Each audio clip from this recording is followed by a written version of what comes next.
So dear devotees, thank you so much once again for very kindly joining for our concluding session of the Mukunda Mala Stotra.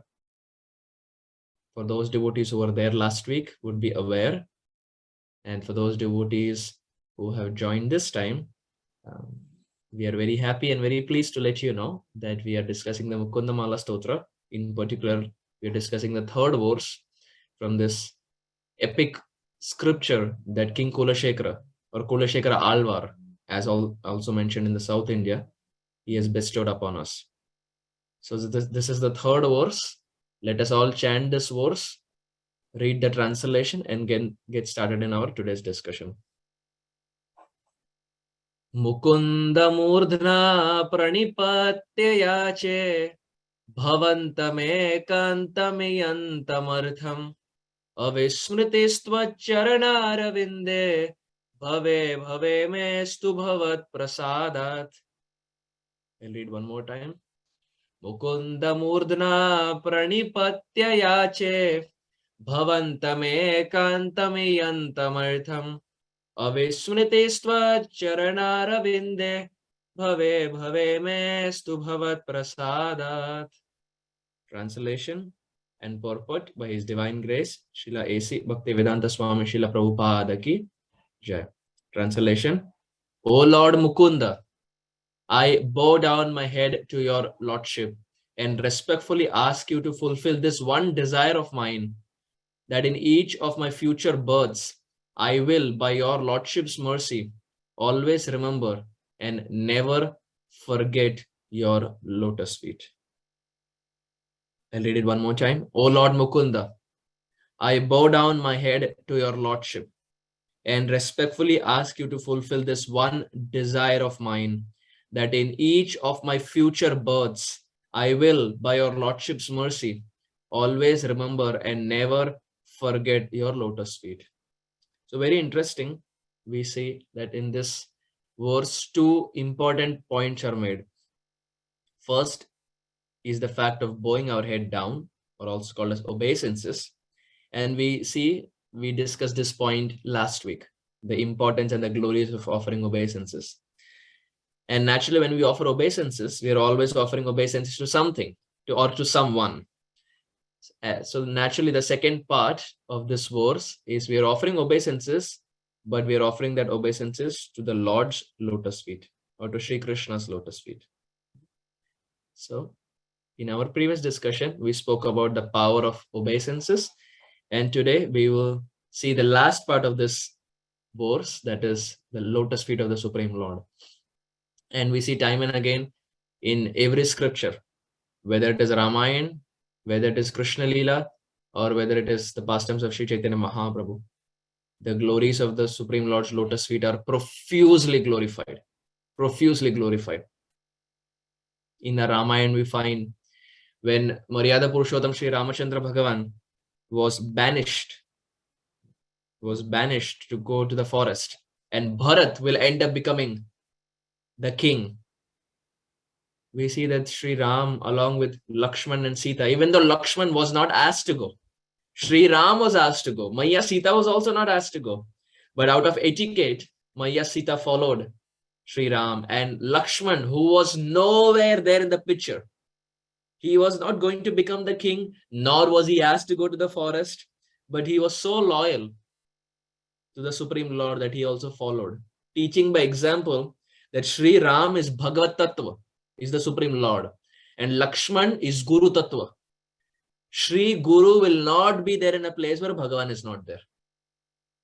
Very simple logic.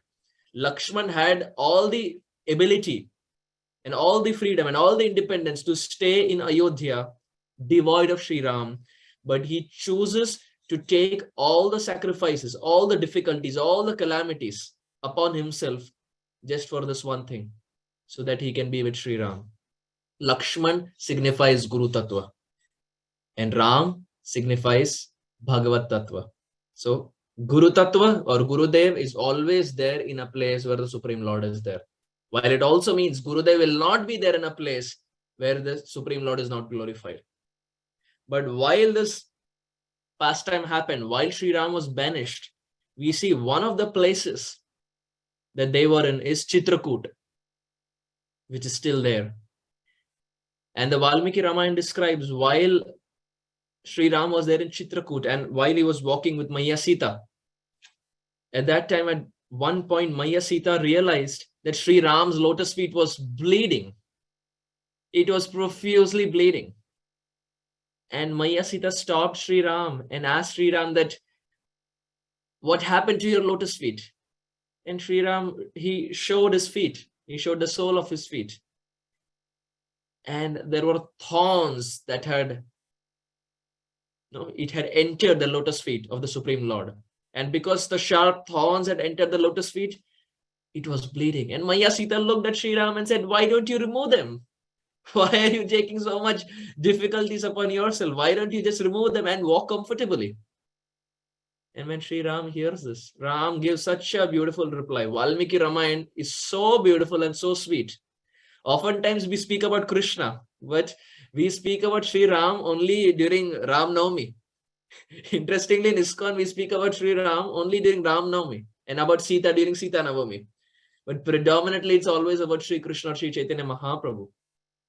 But we see in Valmiki Ramayana, when Maya Sita asked this question, Valmiki Ramayana glorifies this whole episode by saying such that Sri Ram looked at Maya Sita and said, what can I do? What can I do? These thorns are causing me difficulties. My feet is bleeding, yes, but anyone who naturally approaches my feet, how can I give them up? These thorns, even though they're approaching my feet and they're pricking and my feet is bleeding, but they have naturally approached me. Anyone who naturally approaches me, how can I leave them? Even if they're thorns and giving difficulties to the Supreme Lord, Sri Ram is not ready to reject them. So those who are devotees and approach the Lord sincerely by chanting, how can the Lord ever leave them? Impossible. Even if someone is like thorn, यदि कोई कांटे के समान भी क्यों ना हो, even if someone is like a thorn, but still Sri Ram is not ready to leave them. Another example, in Krishna Lila we find, the very first demon who comes to Braj is Putana. When Putana Mataji comes to Vrindavan, we see that she naturally goes towards Krishna in the mood of a mother. And as she goes towards Krishna in the mood of mother, she holds on to Krishna. And now Krishna starts sucking the life air out of her. She all the while thought that she can easily kill Krishna, but now Krishna is sucking the life air out of her and Putana didn't know what to do. So she starts telling Krishna, Sa muncha, muncha, muncha, oh son, leave me, leave me, leave me. At that time, Srila Shukadev Goswami says, Krishna knows only one thing, to hold on. He doesn't know to leave. Krishna doesn't know to leave. Bhagavan pakadna jante, chhodna nahi jante. He knows to leave. And Putana was saying, Sa muncha, muncha, hey, oh son, leave me, leave me, leave me. I made a mistake by coming here. But Krishna didn't leave. Krishna didn't leave. Anyone who approaches the Lord voluntarily, Krishna doesn't leave. He doesn't know to leave. Let me put it that way. He doesn't know to leave. Anyone who comes to this Krishna conscious movement, voluntarily or even accidentally, they can never go back. It is yadgatvana nivartante. Once you walk into an ISKCON temple, you cannot go back. You cannot go back. The philosophy probably may not make sense. Maybe the kirtan may not make sense. You know, sometimes when we come to our ISKCON temple very first time, we have many questions. When we see the humility of devotees, we sometimes feel, are they real or are they faking it? Like, you know, the first time when you enter, people say, oh, Prabhuji, I am very fallen. You are very great. I am lower than the blade of grass. Now, someone who is not accustomed to this, who's a complete outsider, may find this very foreign. But one thing will definitely make sense. That is prasadam. How much ever you run away from philosophy, prasadam will attract. And next time you will naturally come back just for that prasadam. So it is yadgatvana nivartante. Once you enter ISKCON temple, you cannot go back. So this is Krishna's quality. This is the Supreme Lord's quality, not just Krishna's quality. This is Supreme Lord's quality. Bhagavan pakadna jante, chhodna nahi jante. So these thorns that were causing so much harm to the lotus feet of Sri Ram. Sri Ram did not remove them. His feet were bleeding, but still did not remove them. And there are so many examples on this theme of lotus feet. We see another time when Sri Ram was out while they were banished and he was not there with Maya Sita. At that time, Indra's son, Jayanta. Now, Indra is a very tricky personality. He is Devaraj. He will speak all top-notch philosophy. He will speak top-notch philosophy. Next moment, he will commit Brahmahatya. He will go and kill Vishwarup. He will go and kill Vritrasur. He will do Govardhan Leela. He knows all the philosophy, but he doesn't follow. That is why Srila Radhanath Maharaj always says, what makes us a devotee is not knowing the philosophy. What makes us a devotee is how devoted you are to that philosophy. It's the application part. Hiranyakashipu, Ravana, they all knew philosophy. So much so that if you put them on the Vyasas and they can give a Bhagavatam class. You see in the 7th canto, in the 2nd chapter, when Hiranyakashipu, his all family members were there, and he's consoling to them about the disappearance of his brother, Hiranyaksha. And he speaks about the transmigration, body, soul, he speaks about everything. But the next moment, he wants to fight Narsingadev. He wants to fight Vishnu. So knowing philosophy doesn't make us a devotee. It's the application part. How devoted we are to that philosophy. So now Indra, he knows everything, but he will trouble the Vrajavasis in the form of Govardhan Leela. He will kill Vritrasur. He will kill Vishwarup. He will try to kill the mother of Prahlad Maharaj, Kayadu, so that Prahlad should not be born. So not just once. Indra is like a pendulum. He keeps swinging. Gentleman to mental man to gentleman to mental man. He keeps swinging. He's a perfect example of a pendulum. Now, in Hindi or in English also, we have a saying, Jaisa baap, vaisa beta, like father, like son. So if the father is like this, you can expect how the son is going to be. Indra's son is Jayanta.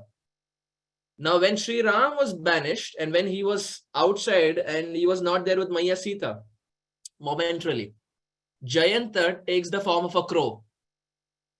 He takes the form of a crow to come and test the supremacy of Sri Ram.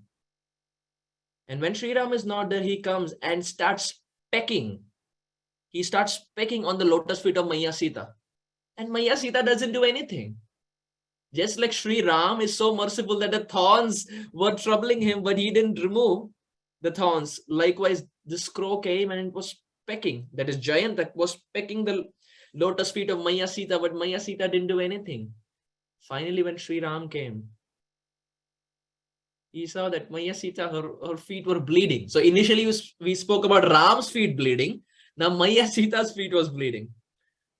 As Maya Sita's feet were completely soaked in blood, Sri Ram, he saw that and he realized that this is the work of Indra's son Jayanta. And Sri Ram got so angry that he took a trina or a blade of grass and he converted that blade of grass into a Brahmastra. Sri Ram can do this. Ano Aniyan Mahato Mahiyan. He can become smaller than the smallest. He can become the bigger than the biggest. He can make fire into ice, ice into fire. He can make snow into summer, summer into winter. He can do anything. The Supreme Lord can do absolutely anything. There is nothing that he cannot do. That's why I always say that, of course, not that I am encouraging on anything, but there is a old Hindi song that is very much in line with this point of Krishna consciousness, that Krishna can do anything. Honi ko anhoni kar de, anhoni ko honi. This is Krishna. He can make the possible into impossible and impossible into possible. It is not Amar Akbar Anthony. It is Krishna. Honi ko anhoni kar de, anhoni ko honi. Krishna does this. Or Sri Ram also does this.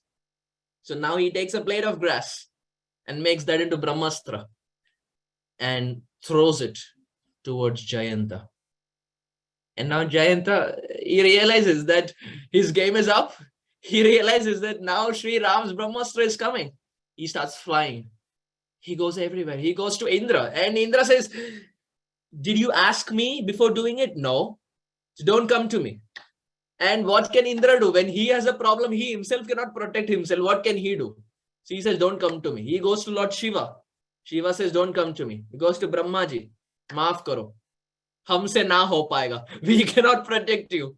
He flies everywhere. And no one is able to protect him. Finally, he understands that if there is someone who can protect me, it is Sri Ram. Sri Ram has decided to kill me. And now no one can do anything. Rakhe Krishna mare Krishna rakhe ke. If Krishna wants to kill, no one can protect. And if Krishna wants to protect, no one can kill. So now he comes back to Sri Ram. He falls at the feet of Sri Ram, and Sri Ram is still very angry.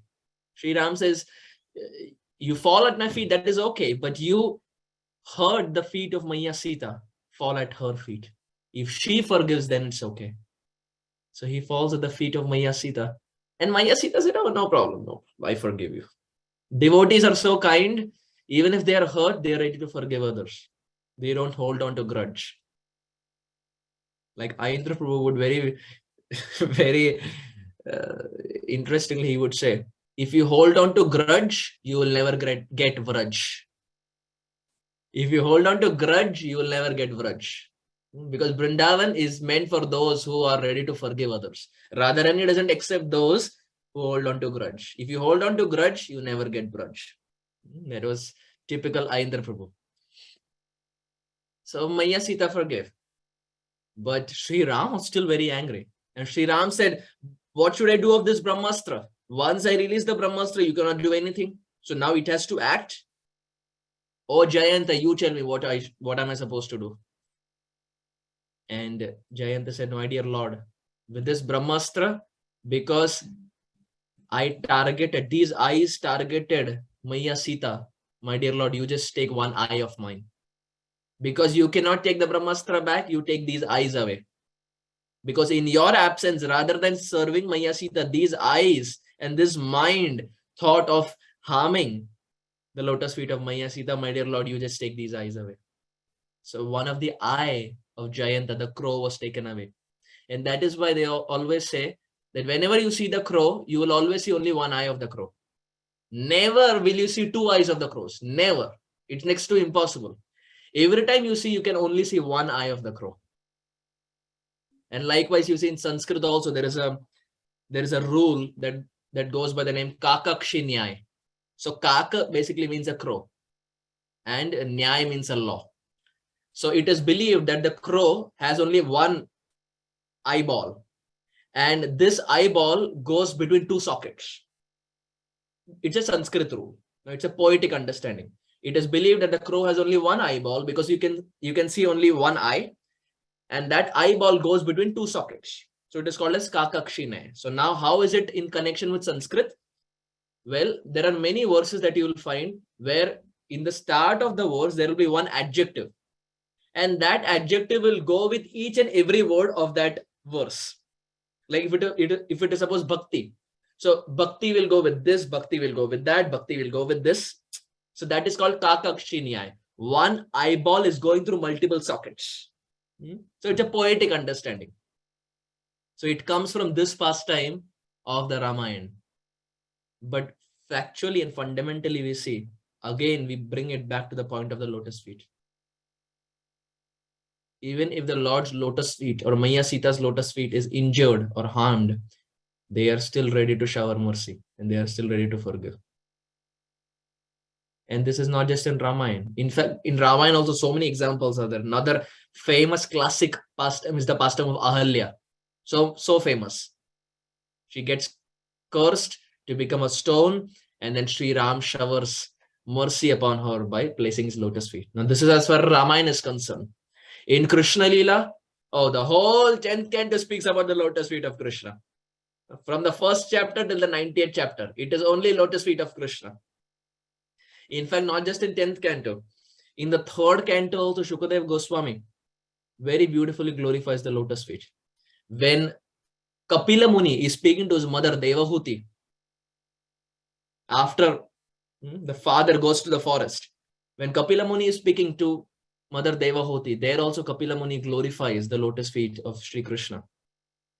Sanchintayad bhagavatascharanaravinda vajrankushadhvaja saroruhalanchanadya uttunga rakta vilasannaka chandраvala jyotsna virahata mahadradayandakaram.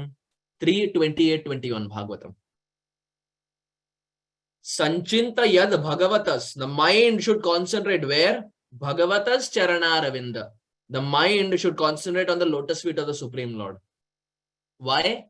What does the lotus feet of Supreme Lord have? So here Krishna's lotus feet is described.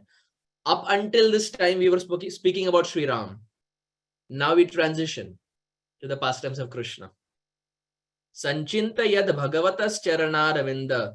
Shukadev Goswami is saying that, O Kali Yuga Jivas, please concentrate your mind on the lotus feet of Krishna. Why?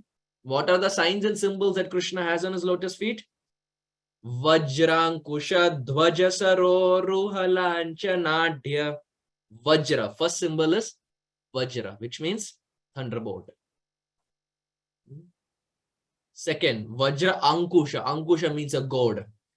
You see the elephant mahuts, they use a stick that's called as a gourd. So why does Krishna's feet have a gourd? Because elephants sometimes become mad elephants and they're uncontrollable.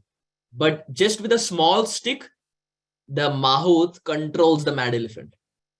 A mad elephant is very difficult to control. An elephant itself is difficult to control. A mad elephant is more difficult to control. But that mad elephant is controlled by a stick. Now, what is the size of the stick? And what is the size of the elephant?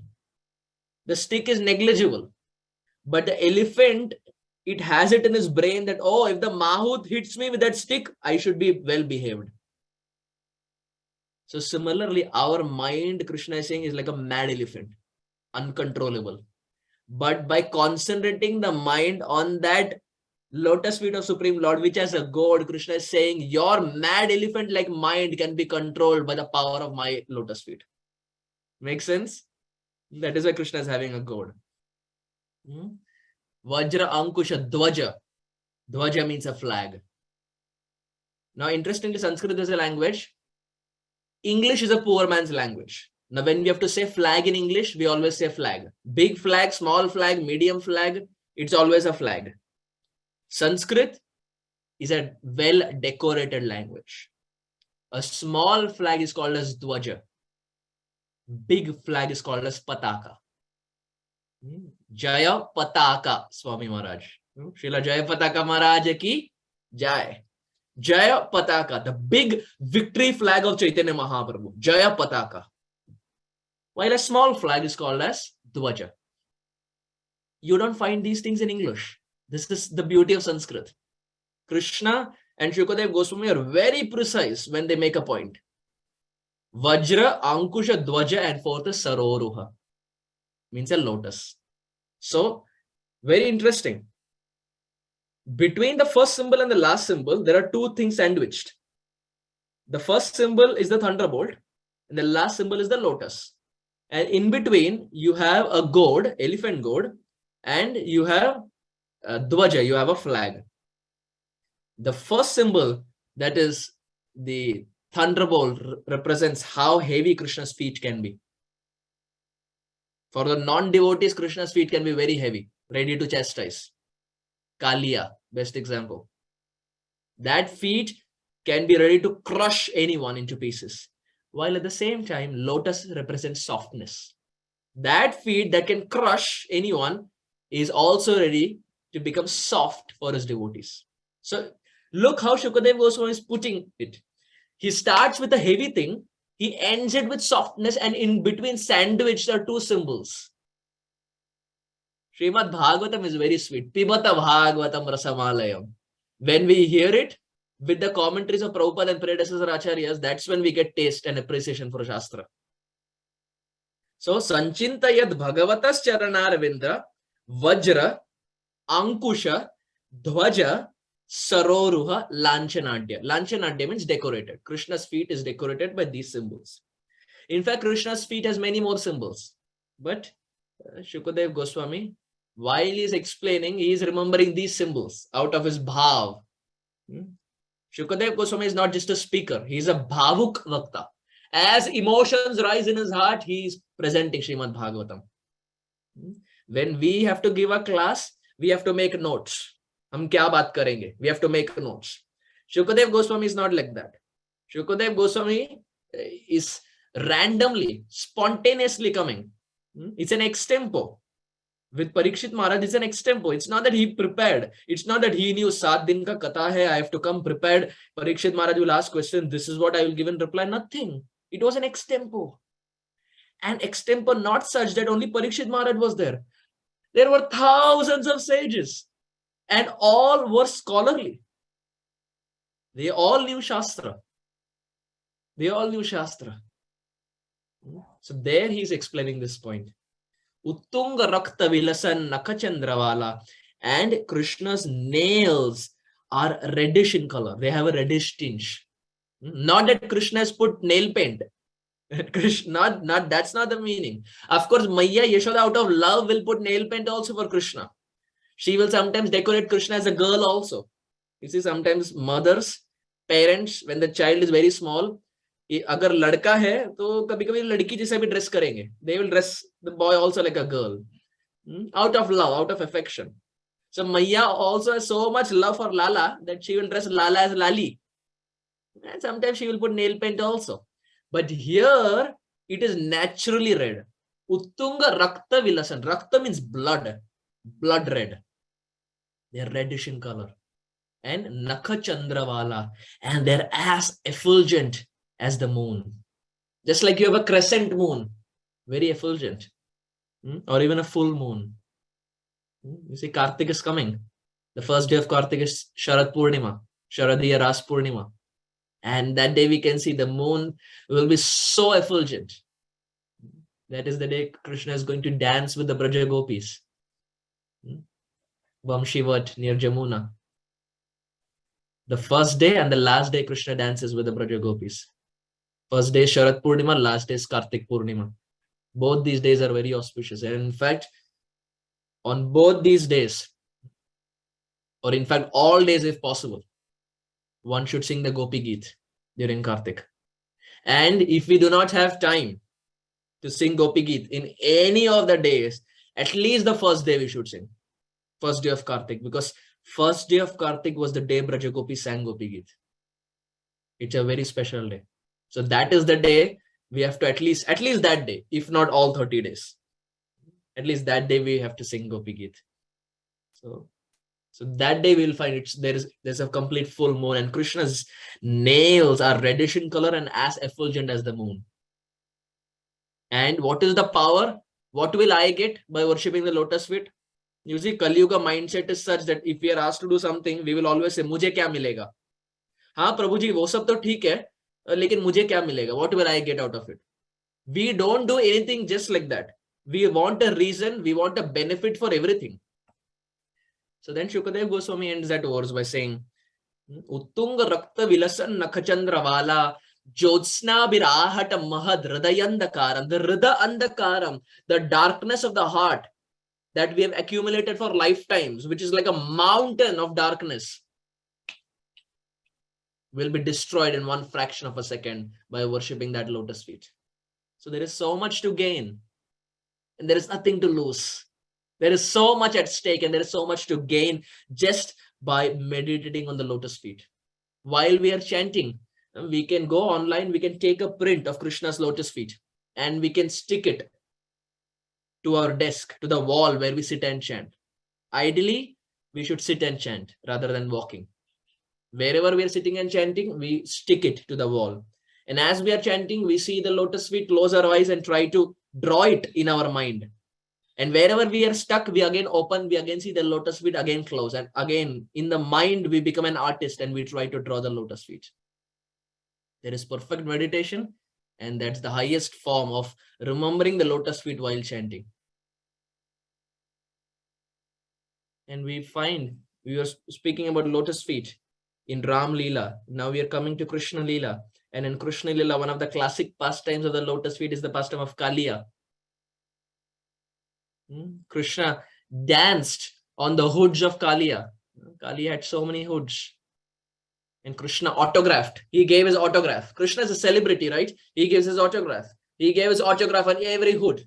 Whether Kaliya wanted or not, Krishna is giving autograph one after another, one after another. And the Nagapatnis, the wives are seeing this. And they're thinking, Krishna, wait a minute. Kasyanubhavosya nadeva vidmahe tavangrireno sparashadhikara. Sparasha adhikara, my dear Lord, what adhikar he has? Kasyanubhavosya nadeva vidmahe. My dear Lord, he is spitting venom. He is a serpent. He wants to coil you and kill you. And he was trying to bite you. What adhikar he has got to get your lotus feet? What has he done? The wives are surprised. What has our husband done so much that even we don't know? They're telling the Lord. They're भगवान से शिकायत करते हैं कि हे प्रभु, हमारे पति इतने बड़े नालायक हैं, कुछ नहीं आता उन्हें. Please don't take inspiration. To all the wives who are there on the call, don't take inspiration. The Nagapatni said that to Sri Krishna about their husband. Let us not take inspiration. But Nagapatnis are saying this. Kasyanu bhavo syanadeva vidmahe tava angri renu. Renu means dust. How is it that Kaliya got your lotus feet, my dear Lord? What has he done? And we will come to this point little later as to what Kaliya has done. But taking this point ahead, we see Lakshmi ji. Lakshmi ji was massaging the lotus feet of Vishnu. That time Narad Muni came there. And Narad Muni started speaking about Krishna of Vrindavan. And as she was massaging, her ears were going towards Narad Muni's katha. Because here, anyway, my husband is sleeping. He has no reciprocation. He doesn't listen to me anything. So he is anyway sleeping. So she was massaging. And here Narad Muni is speaking about Braj Katha. Barha Pidam Natavaravapu Karnayo Karnikaram Bhibradvasa Kanaka Kapisham Vajayantim Chamalam Randran Venu Radhara Sudayan Purayan Gopa Brinde Vrindaranyam Swapada Ramanam Pravishad Gita Kirtihi. She hears about Krishna of Vrindavan. How Krishna of Vrindavan has a kamarpatta, waist cloth. How he has a cloth on his head. How he plays the flute.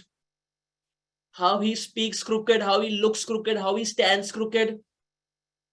Krishna's eyebrows are also dancing. Their eyebrows are constantly dancing. In fact, our Acharya say Krishna's eyebrows are like two fishes that are jumping. It keeps dancing. And Shukadev Goswami says, just by meditating on Krishna's eyebrows, one's lust can be destroyed. That is the power of Krishna's eyebrows. Leave alone the form of Krishna.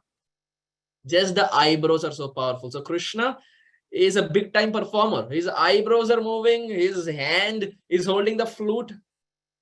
In the section of the Yugal Geet, Shukadev Goswami says, Krishna places his chin on his left shoulder. And that's how Krishna plays the flute. It's a graphic description. We can imagine what the form is like. Krishna is having his chin on his left arm and he's playing the flute and he's moving his eyebrows. And as he's moving his eyebrows, the deers, the wives of the deers, the plants, the birds, they're enamored by the beauty of Krishna. And now Lakshmi ji is massaging and she's thinking, wait a minute. My husband doesn't wear a kamar patta. He doesn't wear a head cloth. He always has a mukut. He doesn't play the flute. Leave alone standing three bent. He hardly stands all the time. He's sleeping. He doesn't look crooked. He doesn't speak crooked. Krishna speaks crooked. And you see, there is a different flavor to that also. When the friendship is very strong, sometimes you speak sarcastic. You speak indirect speech. And usme bhi ek maja hai. Krishna says, Parokshavaadam mama priyam. Krishna says, I like indirect speech. Krishna is a big time. In Vrindavan, Krishna is a sweetheart, so to say. He's a sweetheart for the Brajavasis. He is sweet and his heart is also very sweet. Krishna is very sweet. So we find Lakshmi ji is thinking that why not I go to Vrindavan and see this form of Krishna? Anyway, both are same. So there is no different. It's not that I am being unchaste. Same form, but seems like this form of Vrindavan is more attractive. She leaves Vaikuntha. She comes to Belwan. And she's doing tapasya in Belwan. Why? To get the lotus feet of Krishna. So that she can see the form of Krishna. And she does tapasya for thousands and thousands and thousands of years. And finally, Krishna comes in front of Lakshmi ji and says, my dear Lakshmi, what do you want? And Lakshmi ji says, all that I want, my dear Lord, is I want to enter the rasa dance. I want your lotus feet, my dear Lord. I don't want anything else. I want to dance with you like the Braja Gopis did, keeping your lotus feet upon my head. This is all that I want. Krishna says, Acha, for that 3 conditions are there. You fulfill these conditions, you will get it. Lakshmi ji says, my dear Lord, for you I have left Vaikuntha. I am ready to do anything. Krishna says, Acha, let's see. Krishna says, first, you have to give up your opulent attire, because Lakshmi is very opulent. While the Braja Gopis are village girls, they are very simple. So Krishna says, give up your opulent attire. Become like a simple Brajavasi. So Lakshmi ji, with a very heavy heart, she says, okay, I can do that. Now she is goddess of fortune. She is the, it's Ambani into 10 million. It's still less. That is Lakshmi ji. That is Lakshmi ji. But she says, okay, I can give up my opulent attire. What is next? Krishna says, second, the Braja Gopis, they take cow dung and they make cow dung patties and put that, they stick that to the wall so that the house is always cold. That is the second thing you will have to do. And Lakshmi ji is saying, what? I am the wife of Vishnu. I am goddess of fortune and you want me to collect cow dung and make cow dung patties? Krishna, this is too much. And Krishna says, okay, then well, you cannot enter. And Lakshmi says, no, I can do it. I can do it. I'll try. And she says, what is the third? Now this is the most difficult. Krishna says, the third thing that you have to do is you have to get married to someone else and then in the middle of the night sneak out to come and meet me. Lakshmi ji says, what? I come to Vrindavan, wear a simple attire, pick up cow dung patties, and then you are asking me to get married to someone else, and then in the middle of the night, like a superhero, superwoman, leave the house and then come and meet you. Krishna, I cannot do it. Krishna says, exactly. That's what the gopis do. They are married to someone else, but in the middle of the night, they sneak out and then come and meet me. Lakshmi ji says, ye na ho paega. I cannot do this. First 2 things are still okay, but getting married to someone else and then sneaking out and coming to meet you, hey Krishna, this is very difficult. Krishna says, that's the price. That is why Braja Gopis are so great and so exalted. So Lakshmi till this date is doing tapasya for thousands and thousands of years in Belwan, and still she has not got lotus feet. And now Nagapatnis are giving that example. Kasyano syanadeva vidmahe tavangri renu sparashadikara. That my dear Lord, Lakshmi, your own wife is not getting your lotus feet. What did our husband do? हमारे पतिदेव ने ऐसा कौन सा पापड़ बेला कि he is getting and your wife is not getting. What did he do? And very beautifully we find this point is answered in the Jai Radhe Jai Krishna Jai Vrindavan song. Jaya Dveja Patni Jaya Naga Kanyagan Bhakti Tejahara Pailo Govinda Charan Bhakti Tejahara Pailo Govinda Charan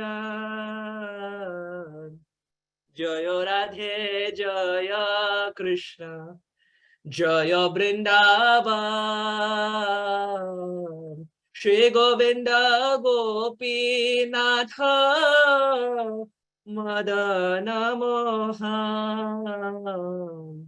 Very wonderful song, very sweet song. So there it is explained. Jaya Dvijapatni Jaya Naga Kanyagan. Naga Kanya, the wives of the serpent, of the Nagas.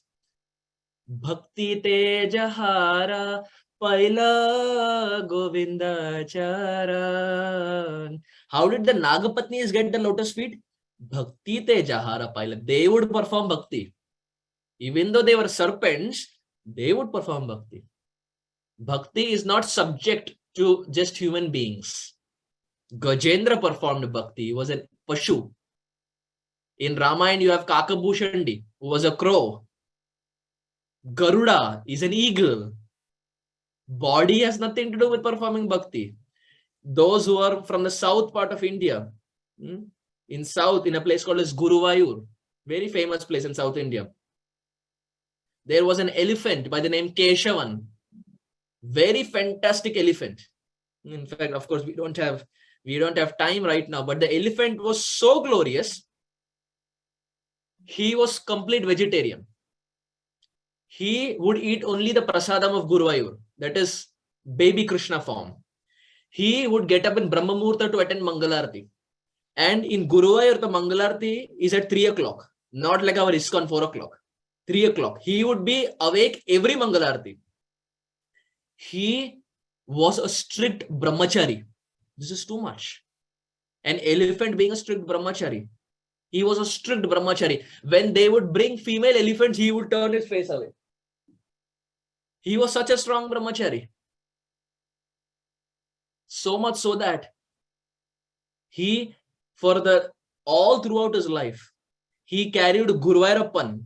Guruvayurappan is baby form of Krishna in South India. He carried Guruvayurappan every single day on his back. That was his seva.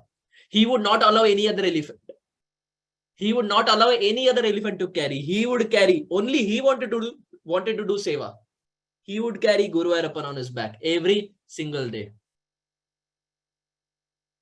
In fact, so much that the day he was to depart, he was so intelligent that all throughout his life he would be there in temple premises. But the day he was to depart, he realized that his time is up. He walked far away to a ground and there offering obeisances complete on the ground with his trunk completely up in the air. He gave up his body offering obeisances, and the icing on the cake was he left this world on a day of Ekadashi during Mangalarti time, 3 o'clock. And it was not a normal Ekadashi, it was Guruvayur Ekadashi. So just like we have Pandanarjal Ekadashi, which is of all the Ekadashis, it is crest jewel. Similarly, he left on Guruvayur Ekadashi as a brahmachari, morning Mangalarti time, 3 o'clock in the holy land of Guruvayur, offering obeisances. I am not talking about a human being. I am talking about a four-legged Pashu, four-legged animal. So much so that even now, if you go to Guruvayur, there is a diorama made of Keshavan that such a great exalted devotee lived in modern day. And it's not that he lived some 1,000 years back. He departed 1976. So just 40-50 years back. He was there during Prabhupada's time. Fantastic devotee, sold out to the lotus feet of Guruvayurappan.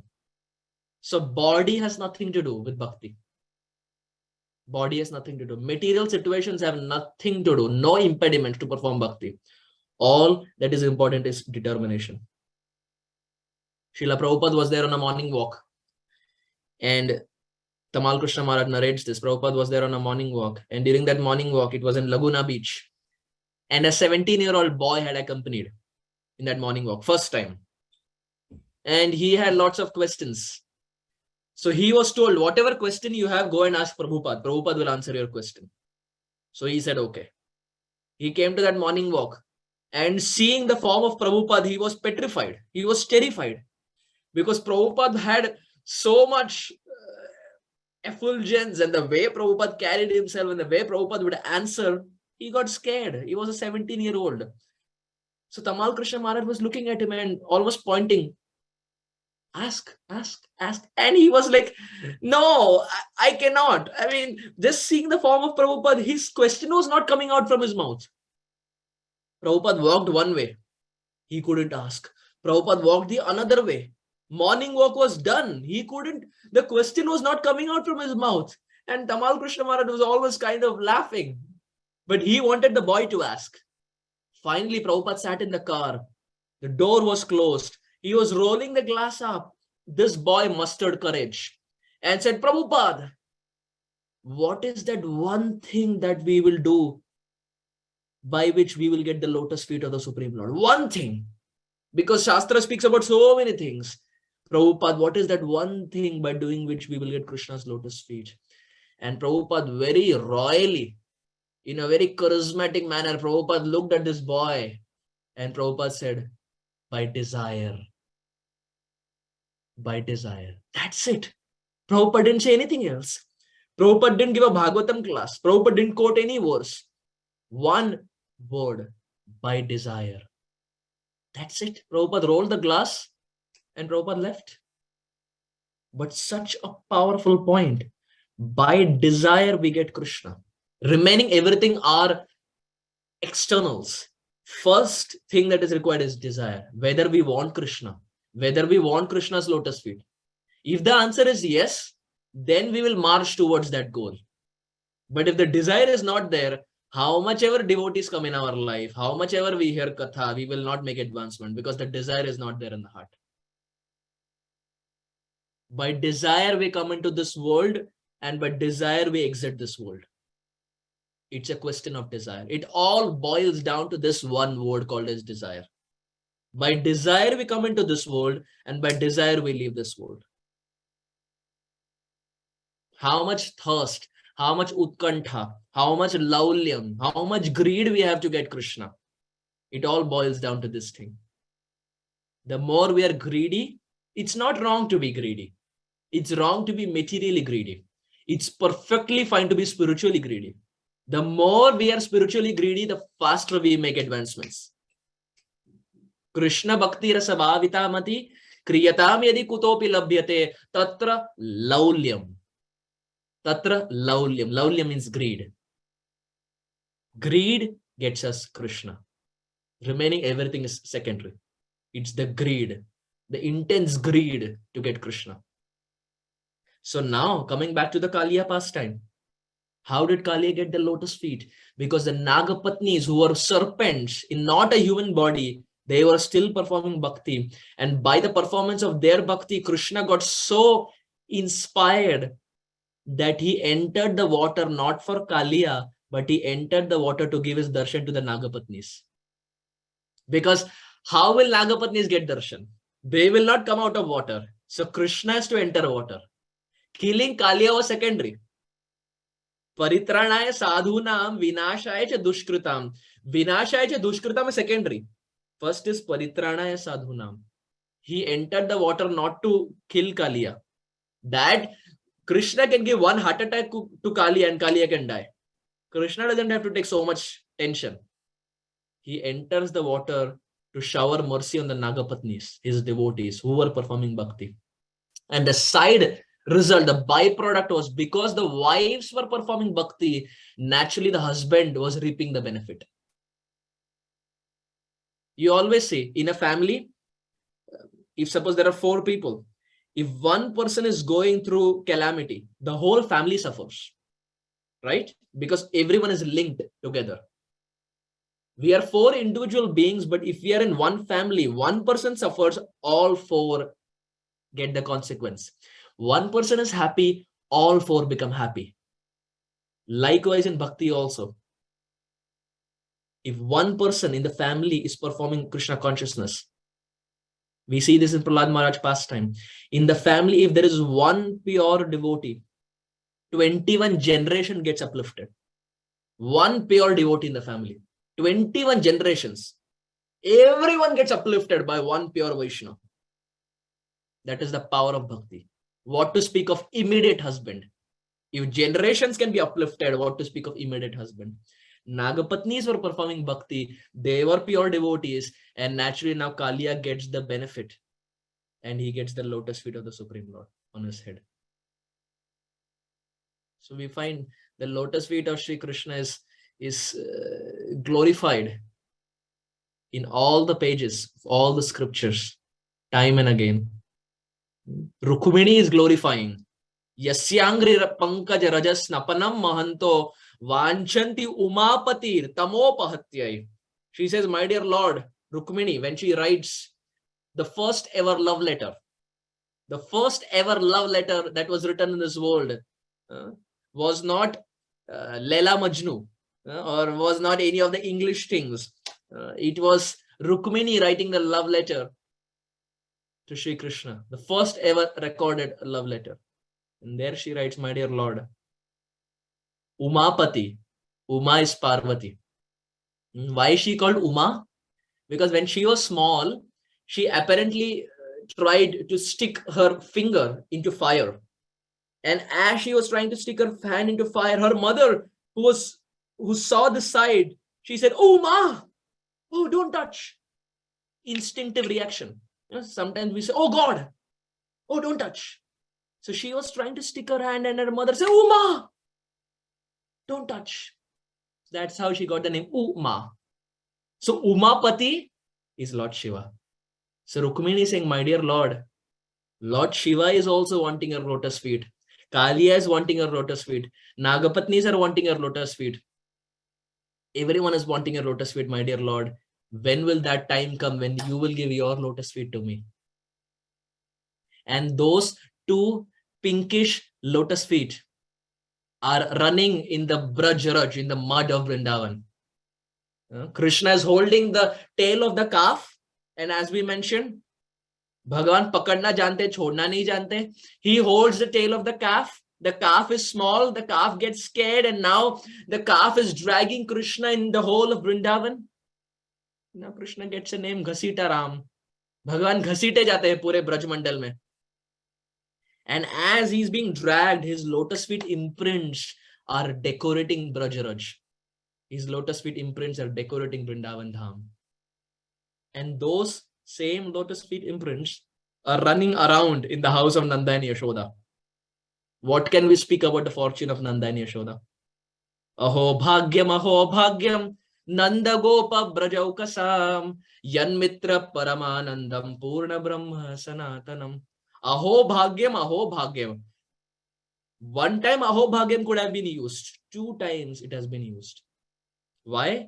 Nanda and Yashoda are fortunate to get Krishna. Krishna is also fortunate to get Nanda and Yashoda. Aho bhagyam. Krishna is fortunate to get Nanda and Yashoda, and Nanda and Yashoda are fortunate to get Krishna. If not for our acharyas, who will open up Shastra? Who will open up Shastra? We will read this verse and we will think, oh, this is redundancy. 2 times it has been used. This will be our purport. But Shastra very beautifully, Vishwanath Chakravarti Thakur says, Aho bhagyam. Nanda and Yashoda are fortunate to get Krishna. Krishna is equally fortunate to get Nanda and Yashoda. And those lotus feet of the Supreme Lord, his whole form is so attractive. Krishna is so beautiful. Not just the lotus feet. Dimple chin, rosy lips, eyes are blue, whole form is blue. Yashoda's Krishna, is it you? Yes. This is our ISKCON nursery rhyme. This is our ISKCON nursery rhyme. Dimple chin, rosy lips, eyes are blue, whole form is blue. Yashoda's Krishna, is it you? Yes. Yes, this is Yashoda's Krishna. He's so beautiful. How can we not get attracted to this Vrindavan form of Krishna? Lakshmi is leaving Vaikuncha, is leaving Vishnu to come to Braj. So this Vrindavan Dham is the ultimate explosion of sweetness. And it becomes more sweet. Vrindavan is already glorious, but it becomes more sweet when Krishna's lotus feet imprints are there in the land of Braj. Vrindaranyam swapada ramanam pravishat gita kirti.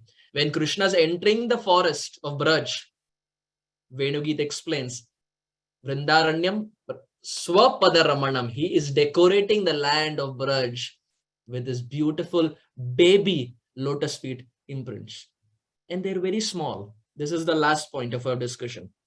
Krishna in Braj is very small, very chotu. His hands are small, his feet are small, his height is small, he's very small. And Bilvamangala Thakur very beautifully says, Yadroma Randra Paripurti Vibhava Daksha Varaha Janmani Baboha Ramesh Samudra Tvam Namanatha Ravinda Drisham Yashoda Parnirdvayantam Snapayam Babuha. Please listen to this very fantastic verse. Bilvamangala Thakur, who's also called as Leela Shukha, Bilvamangala Thakur writes, Yadroma Randra Paripurti Vibhava Daksha Varaha Janmani Babuha Ramesh Samudra. When Varahadev appeared in this world, what was the size of Varahadev? We have always heard Varaha pastime. Now let us discuss the size of Varahadev. When Varahadev appeared in this world, Yad Roma, the hair pore of Varahadev is described. Bilvamangala Thakur says, if you take all the waters of all the oceans of all the planets, you take all the water, not just Earth planet. You take all the water of all the oceans of all the planets, oceans, rivers, lakes, everything. You take all of them and you pour them in the one hair pore of Varahadev. Bilvamangala Thakur says that the hair pore of Varahadev is so gigantic that still the water will not overflow. Still the water will not overflow. That is the size of one hair pore. Now you can imagine what will be the size of Varahadev. If this is the size of the hair pore, that all the oceans are put in the hair pore and still the water doesn't overflow, you can do your math, how gigantic the form will be. But now, Bilvamangala Thakur says, Yadroma Randra Paripurti Vibhava Daksha Varaha Janmani Babuha Ramesh Samudra. But now, Tvam Nama Natha Arvinda Drisham Yashoda Parnir Dvayantam Snapayam Babuha. Now he says, oh, the form of Varahadev is so big. But let us talk about Yashoda's Krishna. What is the size of Yashoda's Krishna? Oh, he is so chotu. He is so small that Maya takes palm full of water and puts it over the head of Krishna and his bath is done. Krishna doesn't require a shower or a jacuzzi. Maya takes little palm full of water and puts it over the head and she says, Acha, theek hai, your bath is done. Chalo, go and play. Bilvamangala Thakur says, how can we understand? When he comes as Varahadev, you take all the ocean and it still doesn't overflow his hair pore. And he comes as Krishna, Maya takes a palmful and she puts on the head and she says, Chalo, your bath is done. Go and play. How do we understand Krishna? This is Vrindavan Krishna. Ano Aniyan Mahato Mahiyan. Bigger than the biggest, smaller than the smallest, yet sweeter than the sweetest. Krishna is the best and the sweetest sweet. So this lotus feet of that small Chotu Krishna is decorating the land of Brajmandal Dham. So in this way we find, in fact, we can discuss so much more on the lotus feet. We have not even started the lotus feet glories of Chaitanya Mahaprabhu. That can span another class in itself. But nonetheless, we see that here Kulashekara Alvar is praying that, my dear Lord, Mukunda Murdhna Pranipatyayache Bhavantame Kantamiyantamartham Avismritistva Charanaravinde Bhave Bhave Mestu Bhavat Prasadat. My dear Lord, lifetime after lifetime, whichever species I am in, please give me this benediction that I don't forget your lotus feet.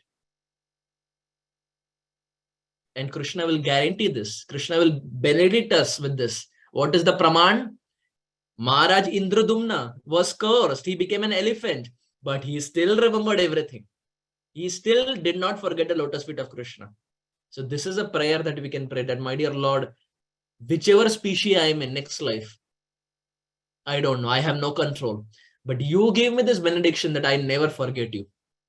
I should never forget you, your devotees, and your lotus feet. My dear Lord, with this prayer, I am offering my murdana, my head, to your lotus feet perpetually, lifetime after lifetime. Shri Kulashekara Alvar ki jai, Shri Mukunda Mala Stotra ki jai, Srila Prabhupada Patita Pavana ki jai, Gaura Premanande, Hari Hari Bol. ISKCON New Jersey, Bergen County Bhakta Vrinda ki jai. Hare Krishna. Thank you. Thank you so much, Prabhu, for a wonderful topic you have shared. As you were mentioning about Lord Indra from pendulum, like from mental to gentleman. But in our case, I think we are always like from one mental to other mental cases, right? Because we're not actually attracted to the most attractive, the lotus feet of the Lord. Definitely we are mental to mental, right? And hopefully, like one day we can get that fortune. We can have that desire, that intense desire, that longing, that one day that day be mine when I will be attracted to this lotus feet and really work hard to achieve it. Thank you so much, Prabhu. So before question answer, I would like to announce a few minutes. So, as devotees, like you can get all our updates on our website, ISKCON.org. So this week we had His Grace Sakha Prabhu. And this coming Sunday, Her Grace Arundhati Mataji is going to speak in our center on Bhagavad 7.7. You can visit there. It's 5:30 p.m. Starts with Kirtan, and the program is a wonderful program. And Sunday schools, if anyone has kids like or friends who would be interested in Vedic knowledge, like they want to enroll, definitely this is the best time. We just started the session from last week, so please do that. And if any one of your friends and family want to join a very close, a friendly environment to learn the scriptures, like philosophy and nice prasadam. As Prabhuji was saying, maybe we are not interested in kirtans, maybe philosophy, but prasadam and fun activities, nobody wants to lose it.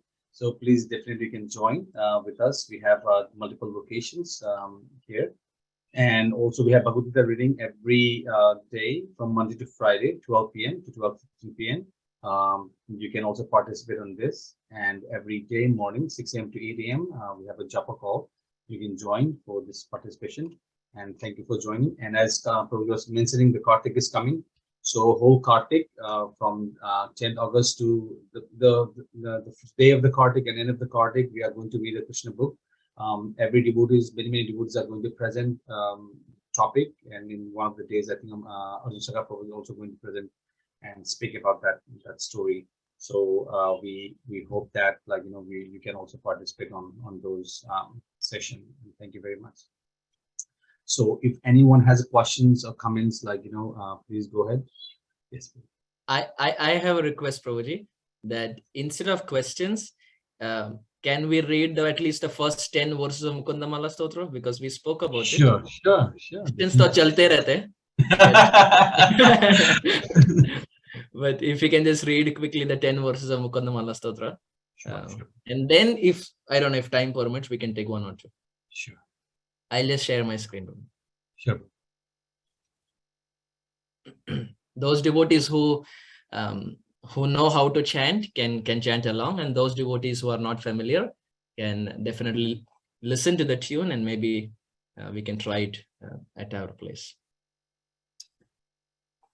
Shri Vallabheti Varadheti Daya Pareti Bhakta Priyeti Bhavalunthana Ko Videti Natheti Nagashayaneti Jagannivaseti Alapinam Pratidinam Kuruma Mukunda Jayatu Jayatu Devo Devaki Nandanoyam Jayatu Krishno Vrishni Vamsha Pradeepaha Jayatu Megha Shamala Komalango Jayatu Prithvi Bharanasho Mukundaha Mukunda Murdna Pranipatya Yache Bhavantame Kantamayantamartham Avismritestva Charanara Bhave Mestu Bhavat Prasadat Naham Vande Tava Charanayor Dvandvamadvandvam Heto Kumbi Pakam Gurumapi Hare Narakam Napanetum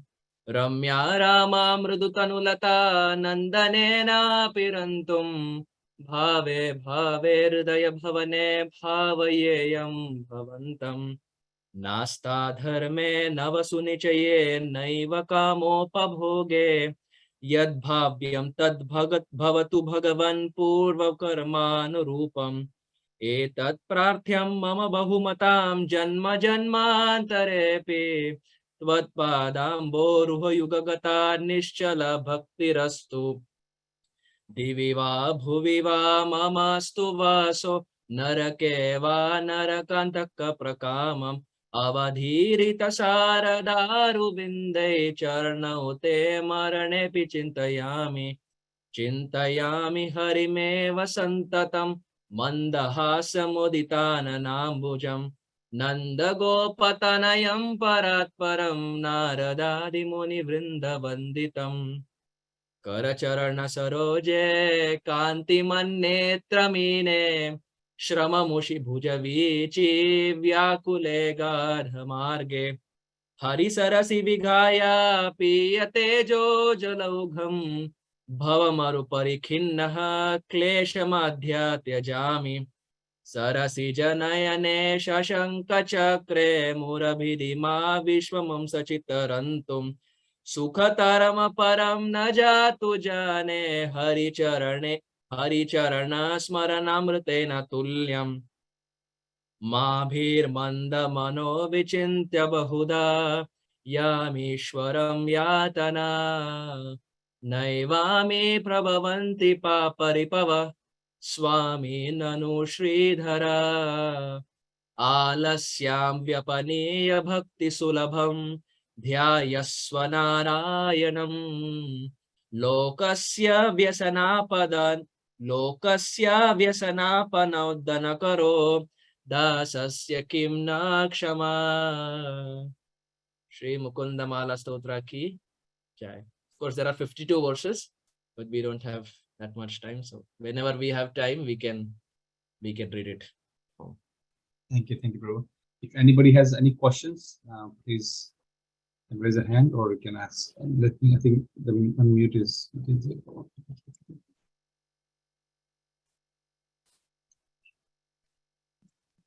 Yeah. So if anyone has question, please they can unmute themselves or you can raise a hand or you can send in the chat. We'll take 2 questions if anyone has. So I would like to go to questions while devotees are thinking about. Again, as I mentioning that, like, Supreme Personality of God is so attractive, right? But why is that attraction is not there for us? Even though, like, maybe philosophically, at least we are understanding that part. You were mentioning that, like, just by understanding the philosophy, definitely you don't become a devotee. But where is what actually clicks in so that, like, that that attractive lotus state is going to be attractive to us? Where is lacking? Hare Krishna. So of course, I'm still in the same boat. That question is there for me also. What is lacking? why am I not able to taste Krishna's sweetness? But of course, we find in the Nectar of Instruction, Upadeshamrita, Srila Rupa Goswami, in the 7th verse, he gives the example of the holy name and the jaundice, famous example of how Shri Harinam Prabhu is sweet, or going back to the example as to how sugarcane juice is sweet, but if someone is having jaundice, he will not be able to taste the sweetness. But what is the remedy?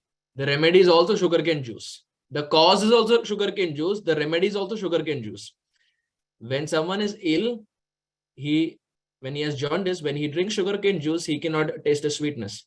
But he keeps drinking, he will eventually get well. And now he starts understanding that, oh, sugarcane juice is madhuram madhurebhyapi. It is very sweet. It is very sweet. Likewise, there are 2 reasons why we don't get the sweetness. First is Vaishnava Aparadha. Criticizing devotees snatches the sweetness from our life. As simple as that. The more we offend devotees, either in the form of verbal abuse or verbally saying something, or physical, we may sometimes not get physical. In fact, now 100% of times devotees don't get physically abusive. But verbally, our tongue, even though it doesn't have a bone, it's the strongest muscle. because it can break hearts like nothing else. It does not have a bone. Haath pair mein to bone hai, but this does not have a bone, but it can break the bones of others just by the words. So the words that you speak, we have to be very cautious. They're almost like a razor's edge. They're as sharp as the sword. When we criticize devotees, even in a subtle manner, Krishna makes sure that we are doomed.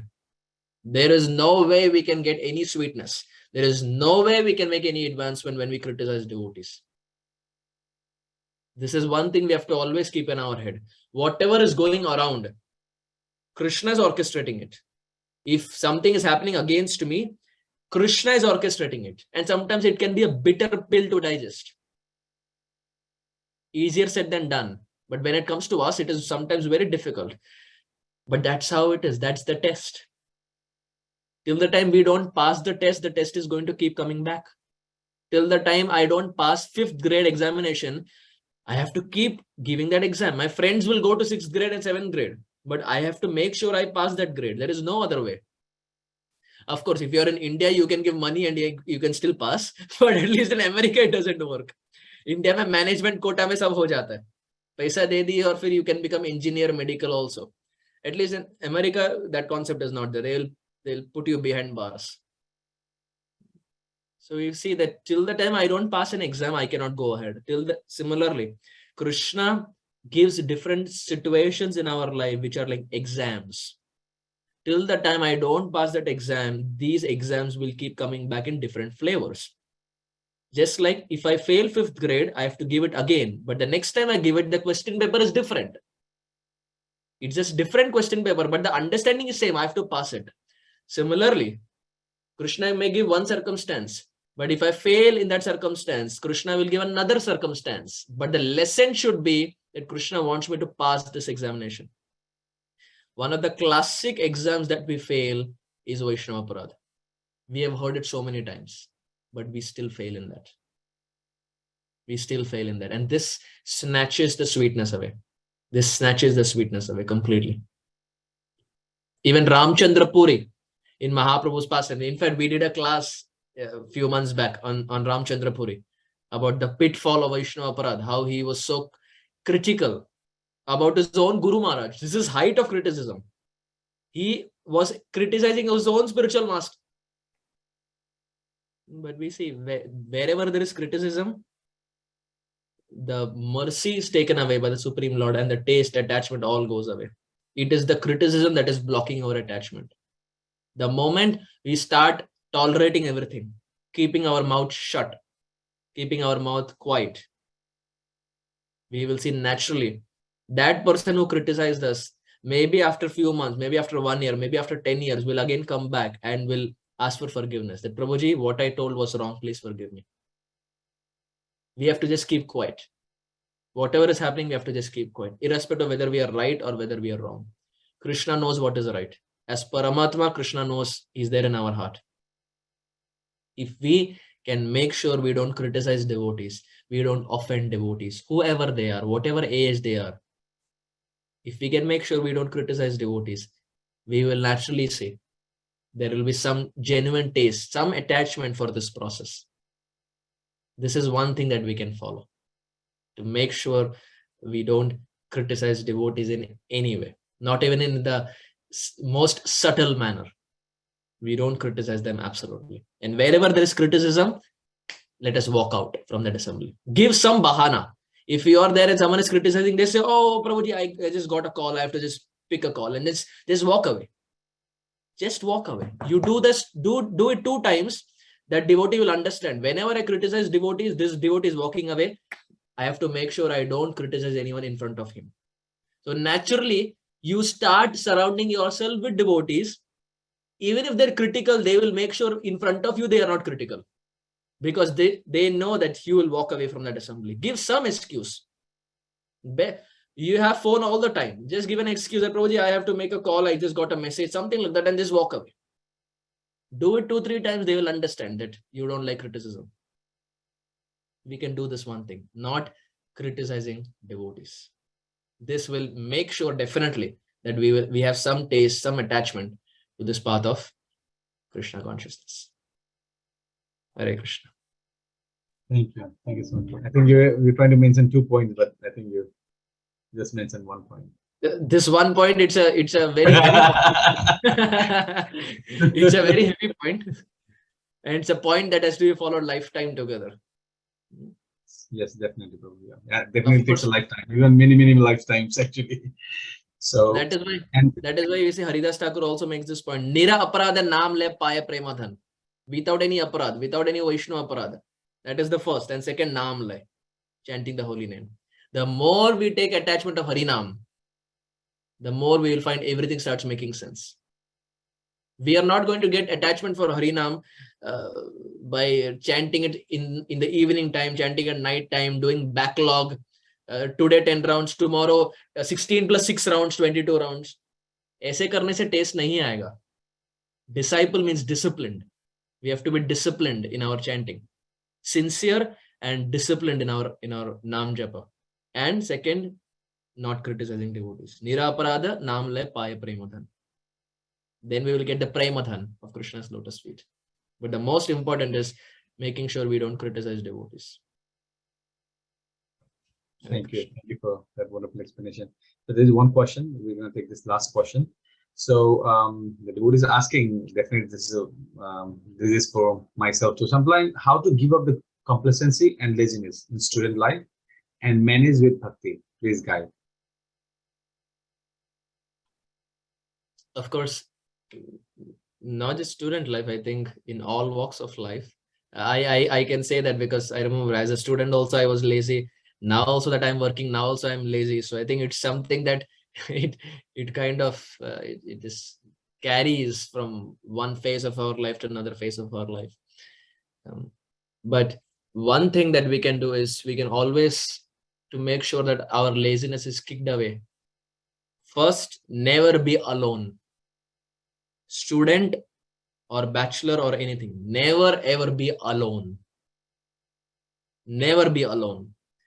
His guest Radheshyam Prabhu in one class was saying, real character is seen as to what we do behind closed doors. Outside, we are all devotee. Behind closed doors, what we do when other devotees are not watching, after Sunday feast, after Wednesday feast, what we are actually doing, that characterizes or that defines us as a devotee. So we have to always make sure we are not alone, because by staying alone, Maya will just, it's Mahaprasadam for Maya if we are alone. She will just catch us straight. Even Narottam Das Thakur says this.